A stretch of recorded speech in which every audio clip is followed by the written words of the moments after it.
We are in the 16th day of the government shutdown, and as it wages on, President Trump takes aim at the Gateway Tunnel project, saying he's going to terminate funding for the project. But officials say work will continue on the crucial piece of infrastructure for the city. Today we have team coverage. Natalie Brand is live in Washington with the latest on the developments there. But we start with Elijah Westbrook, who covers transportation. He is live in Hudson Yards with more on what happens now. Elijah.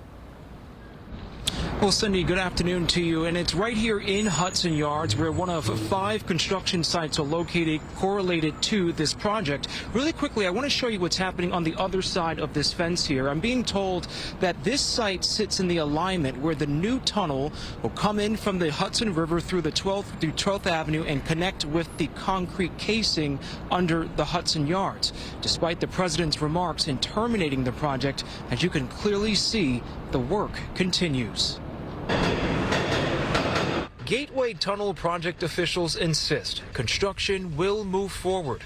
Thursday morning, our cameras captured crews digging up massive piles of dirt as workers maneuvered around this deep trench that's being prepared for tunnel boring that will eventually connect this site to new rail lines beneath the Hudson River.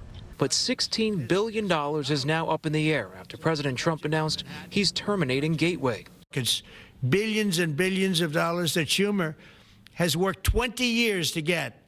It's terminated. Senate Minority Leader Chuck Schumer reacting to the potential impacts of halting such a large-scale project that has been years in the making. In a statement, Schumer said, quote, "It's petty revenge politics that would screw hundreds of thousands of New York and New Jersey commuters, choke off our economy, and kill good-paying jobs." It goes on to say it's vindictive, reckless, and foolish. But it was deemed one of the most important infrastructure projects in the country, designed to replace and expand the aging train tunnels used by Amtrak and NJ Transit, much of it damaged by Superstorm Sandy. It's a critical tunnel on the Northeast Corridor where construction had already been moving forward with federal and state funding in place.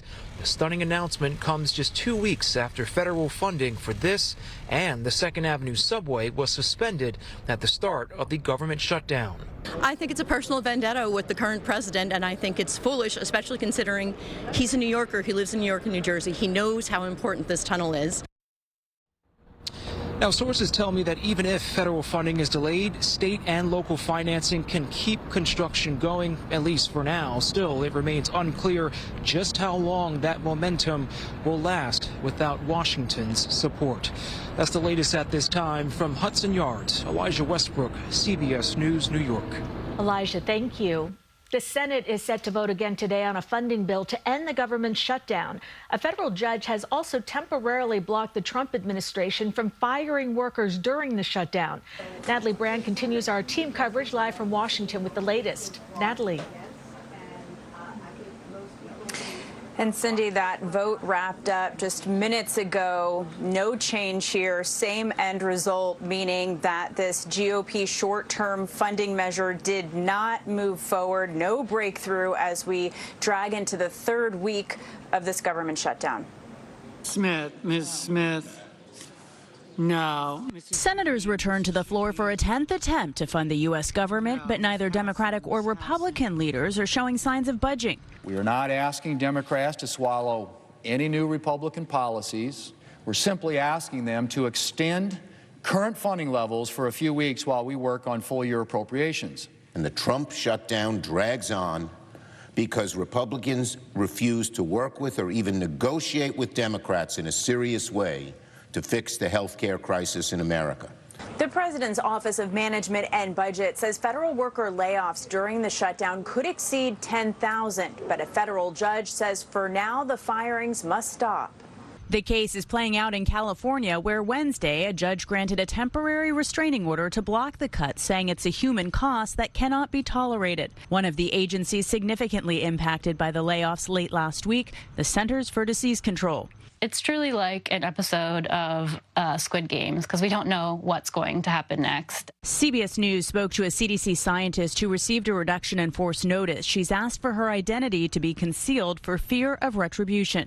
The everyday American should be very concerned. It's going to mean more deaths, more preventable deaths.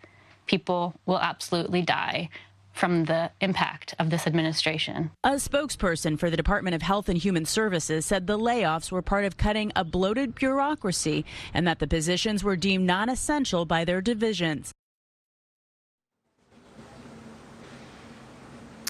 Now, a reminder that many essential workers, including TSA agents at the airports, they are having to work right now without pay. The Trump administration says it's found a way to pay the U.S. military, the U.S. Coast Guard, and FBI agents for now. But, Republican leaders over on Capitol Hill, they call that just a temporary fix. Cindy. Natalie, thank you very much. Stay with CBS News New York for the very latest on the government shutdown. Look for the new details around the clock on our website, cbsnewyork.com. And while you're there, you can see the daily updates since the shutdown began.